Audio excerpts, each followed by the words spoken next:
আসসালামু আলাইকুম, welcome to নীলমুন blog. চলে এসেছি নতুন একটি ব্লগ নিয়ে। প্রতিদিন সকালের নাস্তা, বাচ্চাদের টিফিন এসব কিছু শেয়ার করা হয়ে ওঠে না।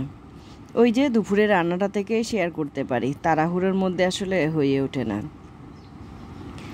আলহামদুলিল্লাহ আমার বাচ্চারা শাক খেতে খুবই পছন্দ করে।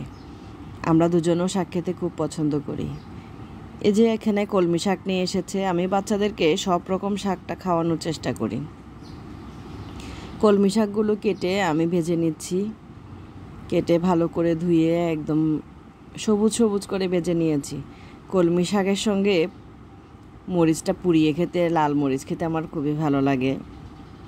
যদিও এখন খুব একটা খেতে পারি না, শারীরিক অসুস্থতার জন্য খাওয়া হয়ে ওঠে না। আমার যেহেতু হজমের সমস্যা রয়েছে, একদম কুচি কুচি করে কেটে সবুজ সবুজ করে শাকটা রান্না করে নিয়েছি। তারপর হচ্ছে চিংড়ি মাছ দিয়ে আলুটা ভুনা করে নিচ্ছি। আমার বাসায় যাই রান্না করি না কেন, মাছ মাংস সব কিছুর সঙ্গে আলু দিতে হয়, কারণ আমার নেহাল মন দুজনে আলুটা পছন্দ করে। নিহাল একটু বেশি পছন্দ করে। এই যে এইগুলা ভুনা করে নিয়েছি। আজকে তাড়াতাড়ি রান্না শেষ করব। আজকে একটু তাড়াতাড়ি বের হব। আজকে একটা কাজ আছে, একটা ভাবির সাথে গনি বেখারি যাব। আমি চট্টগ্রাম শহরে স্থায়ীভাবে বসবাস শুরু করেছি 2000 সাল থেকে। 2000 সালে একেবারে গ্রাম ছেড়ে শহরে চলে আসি। আমার ছোটোবেলা থেকে মার্কেটে যাওয়ার, এখানে সেখানে ঘোরার, বিভিন্ন শপিং মলে যাওয়ার ইচ্ছাটা একটু কমই। এজন্য প্রচুর বকা খেয়েছি।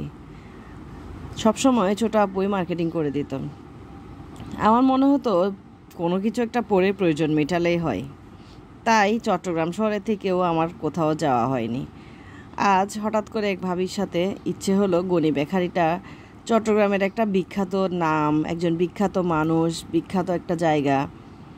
অথচ এই রোডটা দিয়ে আমি সবসময় আসা যাওয়া করি, কিন্তু কখনো বেকারের ভিতরে আসা হয়নি। আজ তাই হুট করে চলেই আসলাম ভাবির সাথে। মাশাআল্লাহ, অনেক বড়। এই গনি বেখারি নামে রাস্তাটাও গনি বেখারি নামে পরিচিত। এটাও একটা গনি বেখারি, চট্টগ্রামের একটা নাম করা বেখারি। গনি বেখারি মূলত বিখ্যাত বেলা বিস্কিটের জন্য।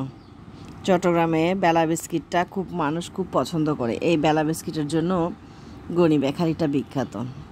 মাশাআল্লাহ, এখানে অনেক কিছু রয়েছে, অনেক আইটেম রয়েছে।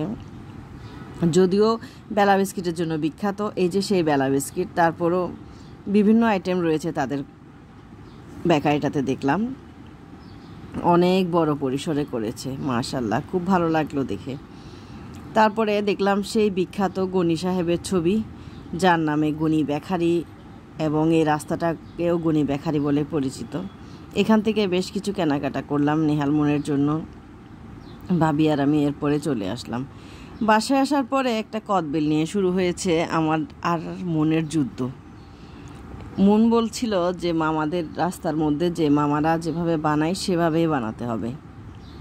আমরা মা মেয়ে কী যে যুদ্ধ শুরু করেছিলাম। এই কদবেলটা মাখার পর আমার হাতের অবস্থা যে কী পরিমাণ খারাপ হয়ে গেছে, এটা আর বলার অপেক্ষা রাখে না। এই যে একটা স্ক্রু দিয়ে গর্ত করে এখানের মধ্যে মরিচ ঢুকাচ্ছে, আমি তেল ঢুকাচ্ছি, কাসুন্দি ঢুকাচ্ছি। কী একটা অবস্থা! তার চেয়ে কিনে খাওয়া অনেক ভালো। বাসায় করা অনেক কষ্ট। হাতের অবস্থা যে একেবারেই 12টা বেজে যায়। তো আমরা কদবেল খেয়ে নিচ্ছি, আপনাদের থেকে বিদায় নিয়ে নিচ্ছি আজকে। সবাই ভালো থাকবেন।